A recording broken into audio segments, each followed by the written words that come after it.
Mr. Louis Chua.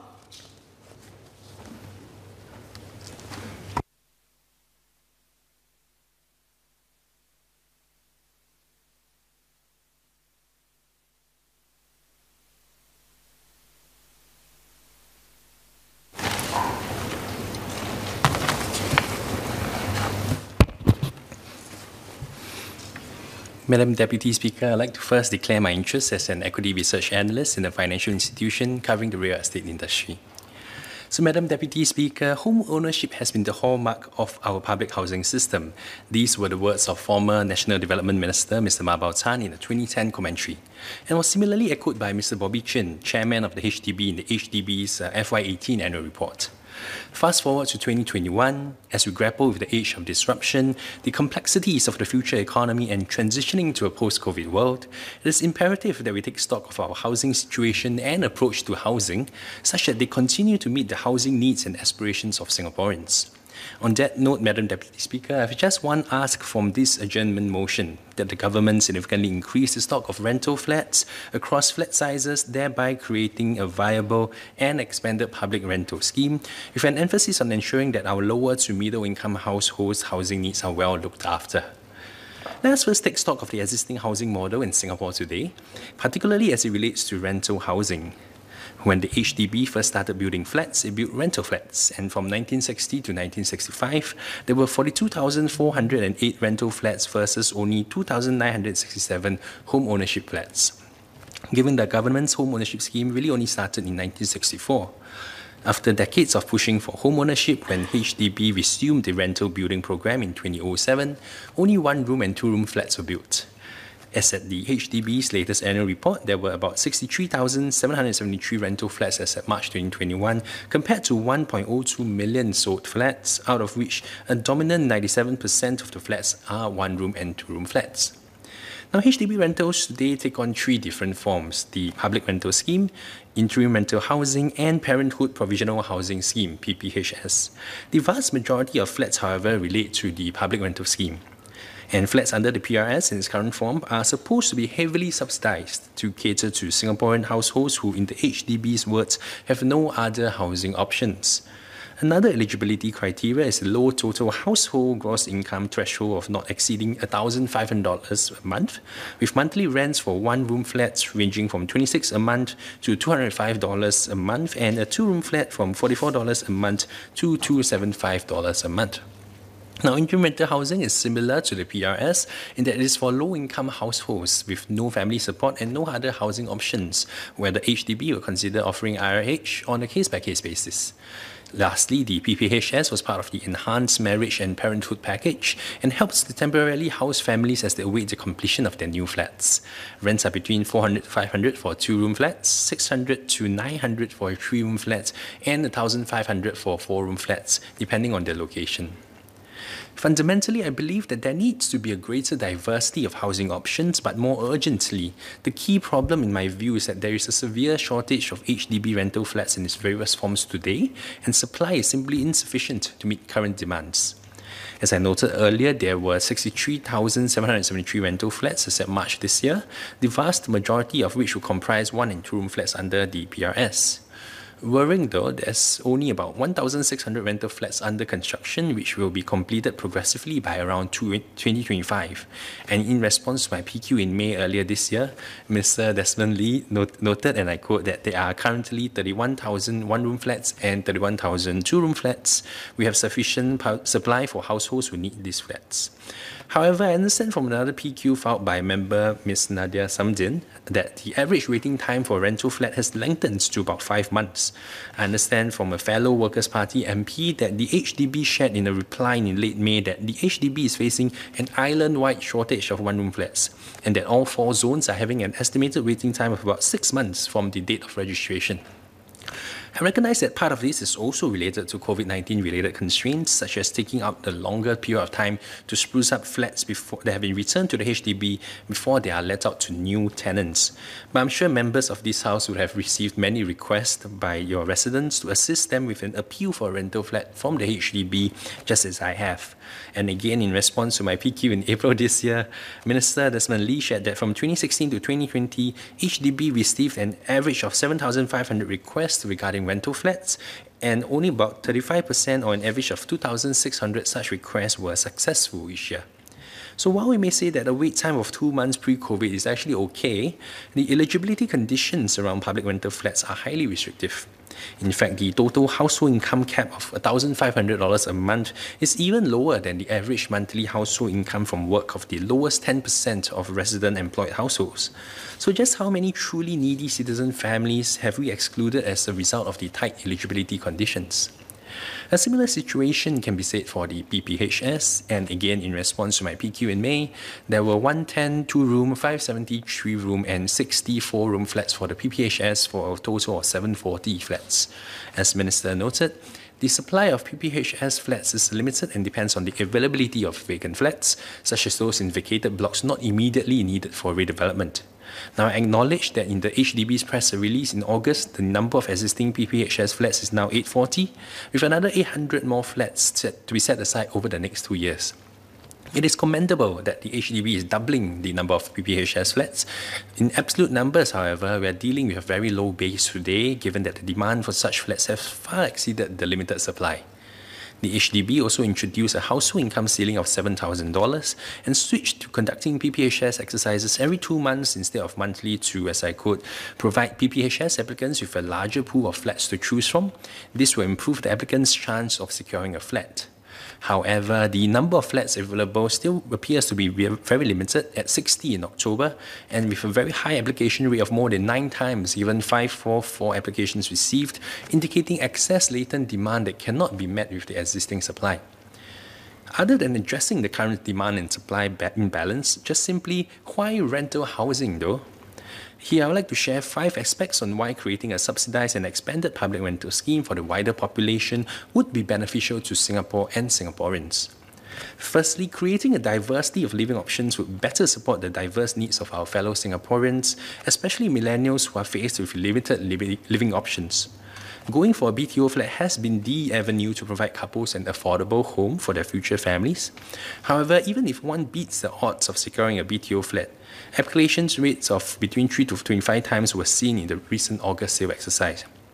Also, the average waiting time for BTO projects have also increased from an average of 3 to 4 years in the past to 4 to 5 years for ongoing BTO projects. And as I have shared, the odds of securing a PPHS flat is equally low. Meanwhile, resale HDB prices are now 12.5% higher than what they were a year ago.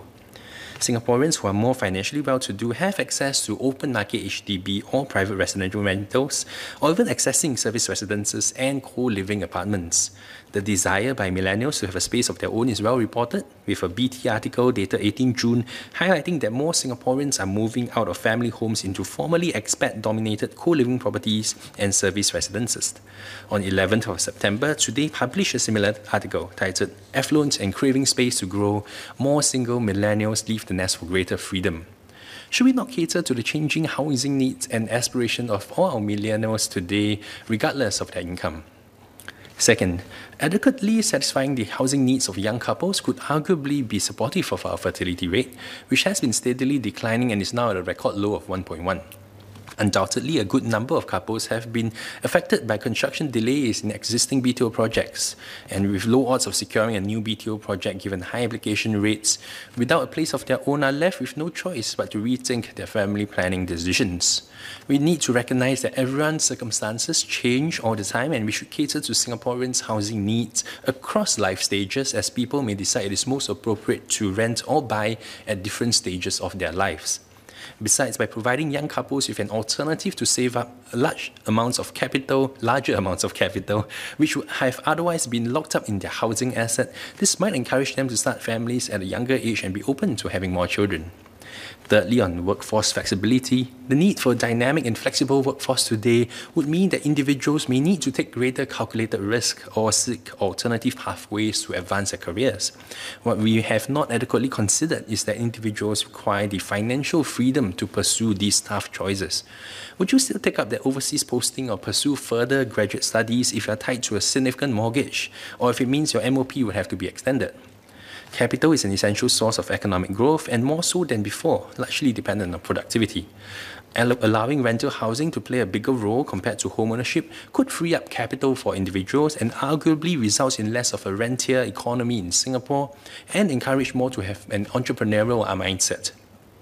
This brings me to my fourth point on having to adapt well to a major trend today, the rise of the gig economy. According to MOM, there has been an increase in freelancers from around 200,000 in 2016 to 228,000 in 2020, a 14% increase over the past 4 years.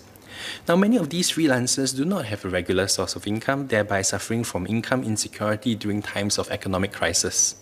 While it is important for freelancers to exercise financial prudence when calculating what they can afford, it is not easy to determine with pinpoint accuracy their level of earnings, even on a day-to-day basis, much less over the next few years, and signing up for a 25-year mortgage may not be the most prudent decision. Fifth, and critically, we need to promote true inclusivity and get rid of the stigma of HDB rental housing. In her book, This Is What Inequality Looks Like, Associate Professor Teo Yu Yen describes the poor design of rental flats and frequent observations of cramped, distinctly damp and pungent smell of poorly ventilated corridors. Now, the design of new-built rental flats may have improved, but there still remains a stigma associated with HDB public rental flats, which does not necessarily go away even if the government has integrated such flats within BTO estates or potentially in prime location public housing estates.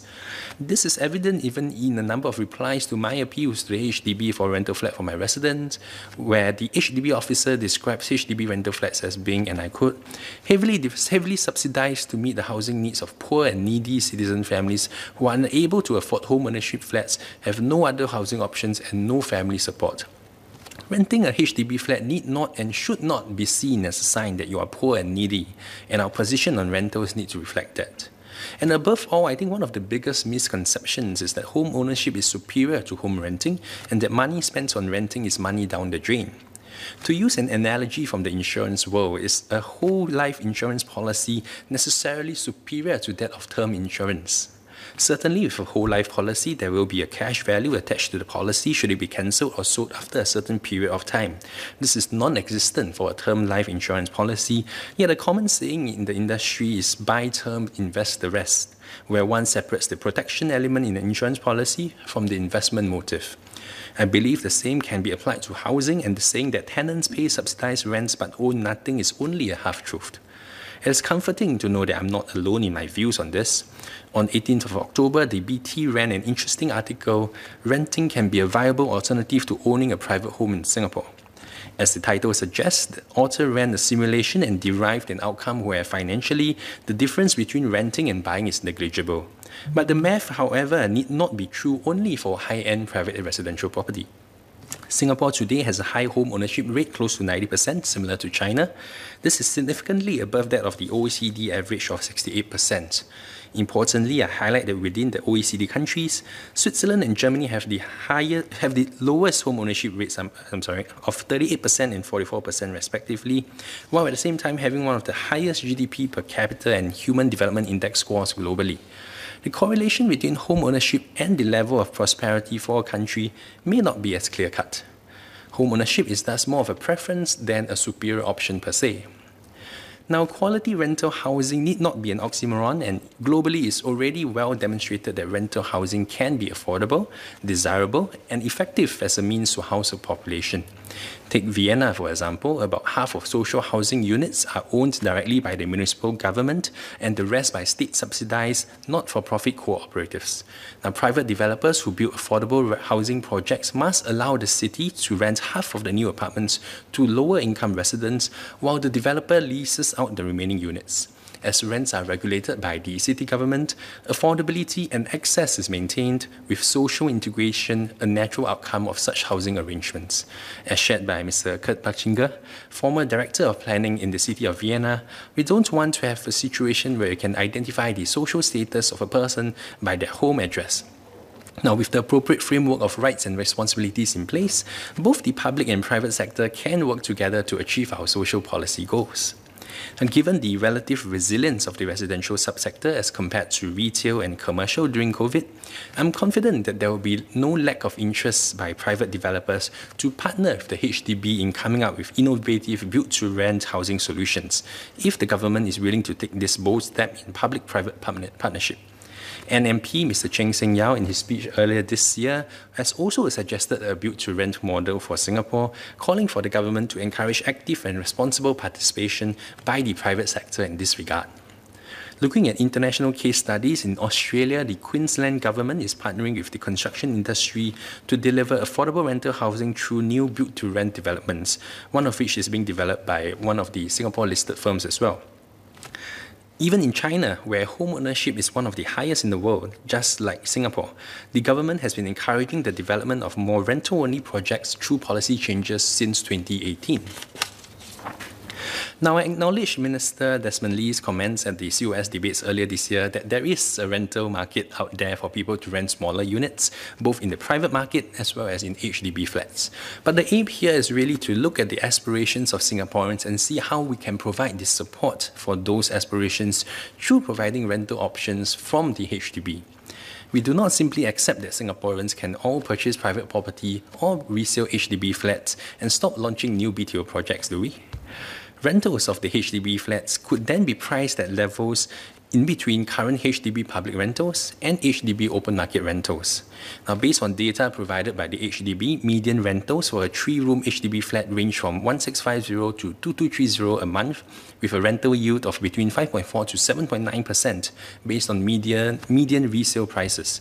HDB open market yields are also significantly higher than that in private residential, which are typically in the 3% range. It is thus practical and important for the HDB to provide rental options for the broader population, priced between that for public rental flats and open market rentals, as many of our residents find HDB open market rentals too expensive. This will also be no different from how PPHS flats are already being priced in principle, and is simply just a shift from a home ownership subsidy to a home renting subsidy instead. This could also be restricted to Singaporeans, just like our current BTO and rental schemes today. In addition, if home ownership is still an ideal that the government would like to champion, renters may be able to own their flats, albeit in a different manner. As it is, we have observed that yields and yield spreads of residential REITs listed overseas are among the lowest among real estate subsectors, a reflection of the attractiveness of residential to the financial markets and providers of capital. The REIT market in Singapore today is the largest in Asia ex-Japan, with a combined market cap of about 110 billion Singapore dollars as at September. Just as how REITs allow for the fractional ownership of commercial property assets, the stock of HDB rental units can similarly be held in a REIT structure, be it a public or private REIT. This would also have the additional benefit of supporting the financing of construction of new rental flats and is self-sustaining, reducing the cash costs on the part of the government.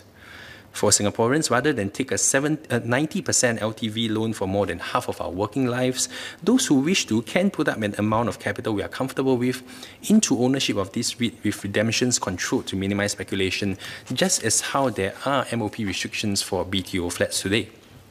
Singaporeans can enjoy the benefits of renting while also truly say that they own a HDB flat or a part of Singapore's entire stock of HDB flats. To conclude, Madam Deputy Speaker, the idea of an expanded public rental scheme by the HDB is not new, and the Workers' Party has, in our 2019 HDB working paper, proposed the creation of a viable and expanded public rental scheme, which in our view is a realistic proposal to expand the universe of options for rental for those Singaporeans who want this option for a certain number of years. Let us also remember that the concept of leasing is not new to the HDB. The concept of owning a HDB flat is a misnomer, where Singaporeans have signed with the HDB a lease agreement and not exactly a sale and purchase agreement, albeit one which is for 99 years, lease payments are paid up front and you are able to take a loan to pay for it. Further, the concept of having shorter lease is also not new. Today, elderly residents aged 55 and above already have the flexibility of choosing the length of lease on their two-room flexi flats ranging from between 15 and 45 years in 5-year increments as long as it covers them and their spouse up to the age of at least 95 years. It really is simply just a difference in mode of payment, where the lease payment is paid upfront as compared to regular monthly payments in the case of conventional open market short-term leases. What we need today is not just a ramp-up in new BTO supply, which, as I understand, is going to be more than 17,000 units in 2022, but one, a significant increase in the stock of rental flats today, which only increased by a grand total of 438 in the last financial year, and two, the creation of an expanded public rental scheme by the HDB, whose mission is to provide affordable, quality housing and a great living environment, which, dare I say, should not be constrained to simply building flats for sale. Madam Deputy Speaker, let us have the courage and ingenuity to go beyond the concept of home ownership and to evolve Singapore's approach to public housing, to cater to the demands of the new economy, to build a more resilient and adaptable nation, and to meet the housing aspirations of all Singaporeans. Thank you. SMS Sim-Ann.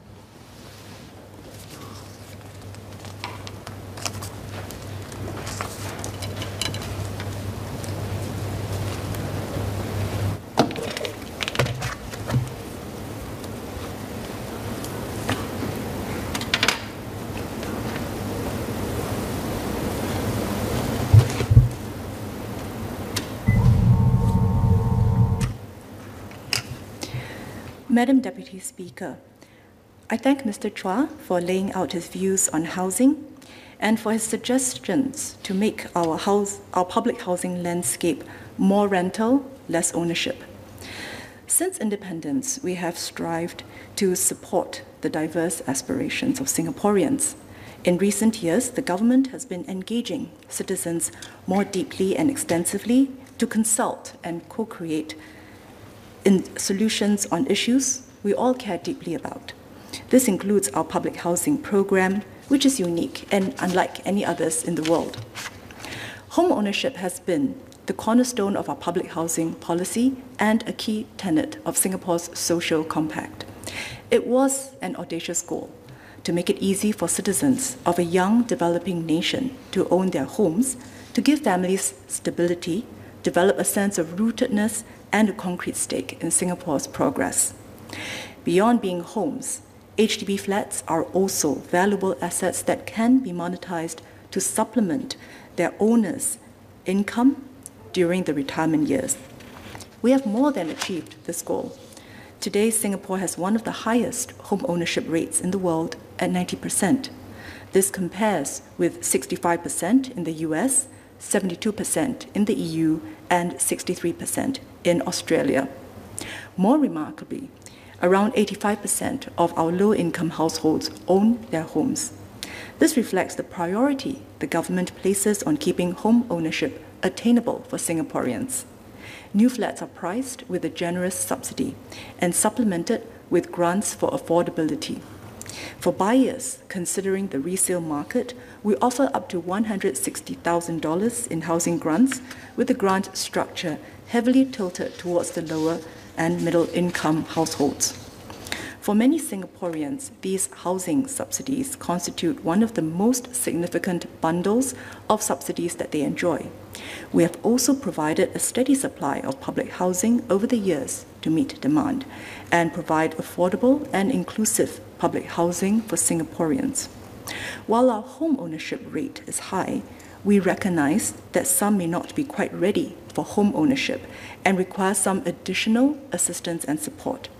That is why we provide subsidized rental housing options targeted at specific needs.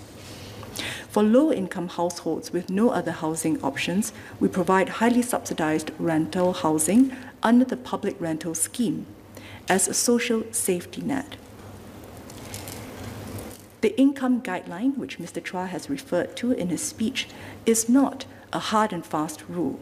HDB has and will continue to exercise flexibility on a case-by-case basis where necessary.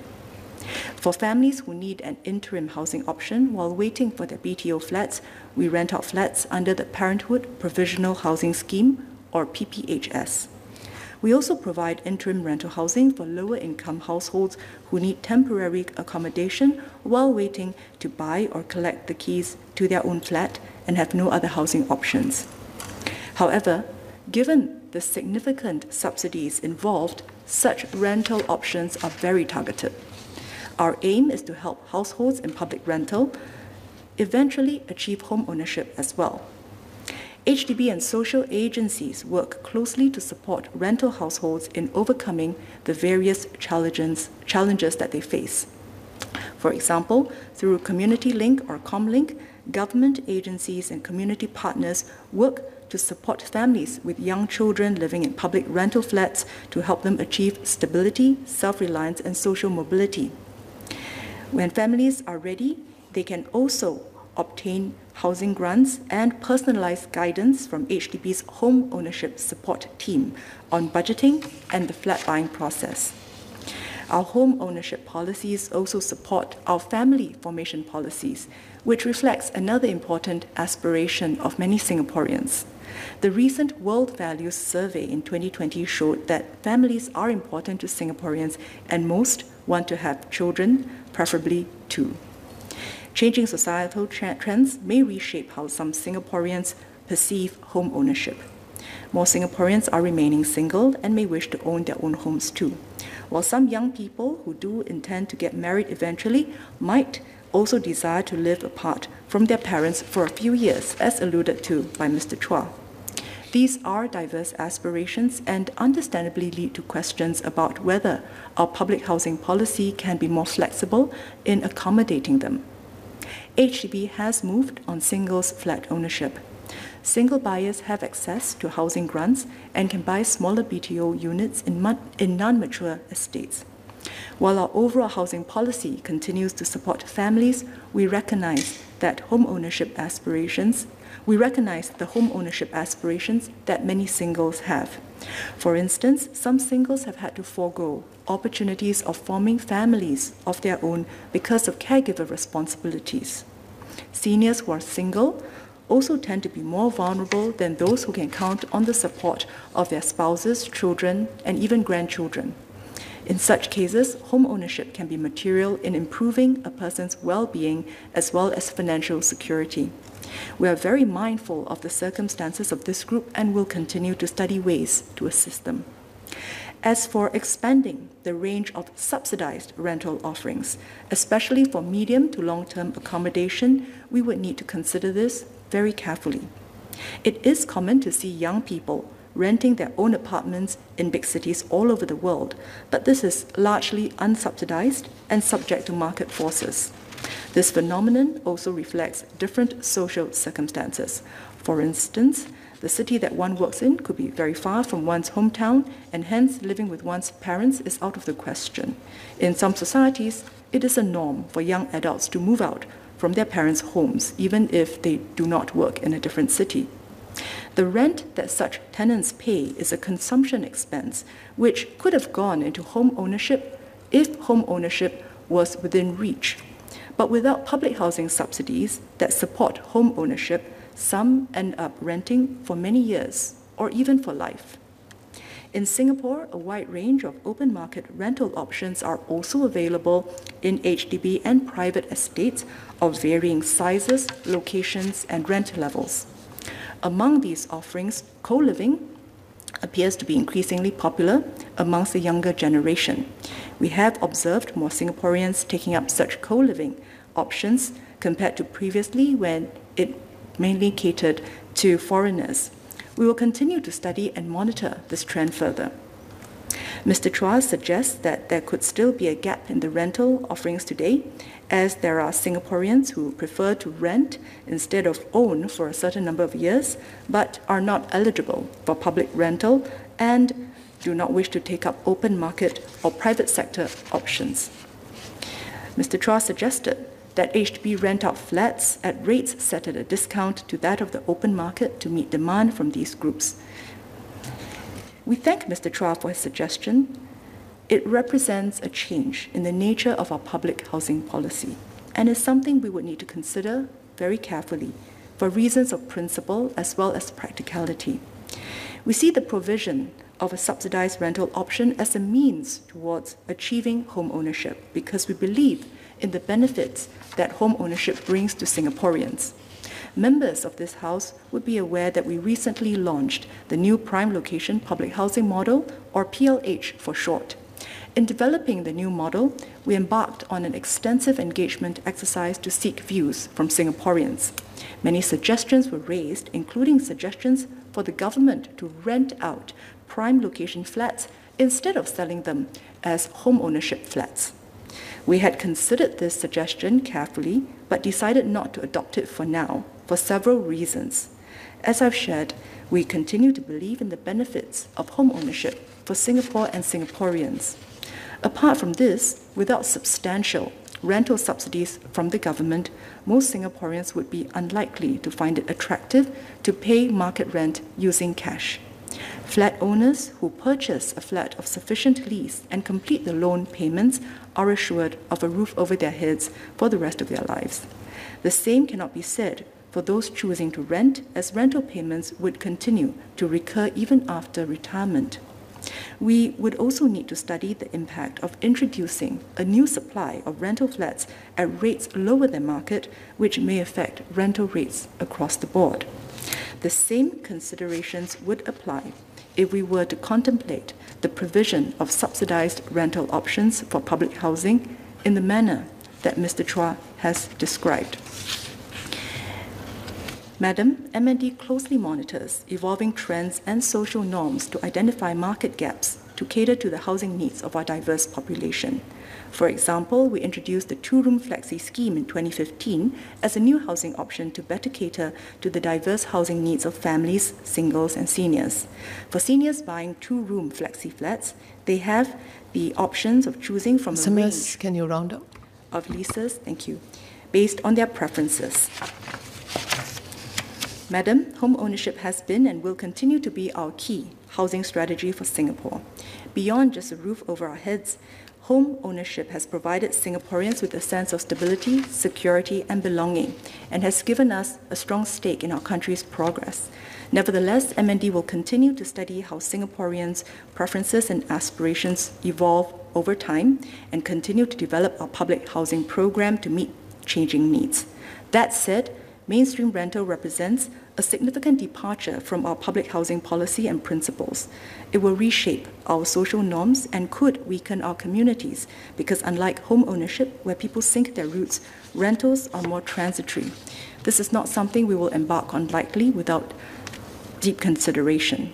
In the meantime, given our limited fiscal space, we will continue to prioritize our resources to support Singaporeans in achieving their home ownership aspirations. That is, homes owned by Singaporeans and not by private investors through REITs. Thank you. Order. The time allowed for the proceedings has expired. I adjourn the House pursuant to the standing order. Order.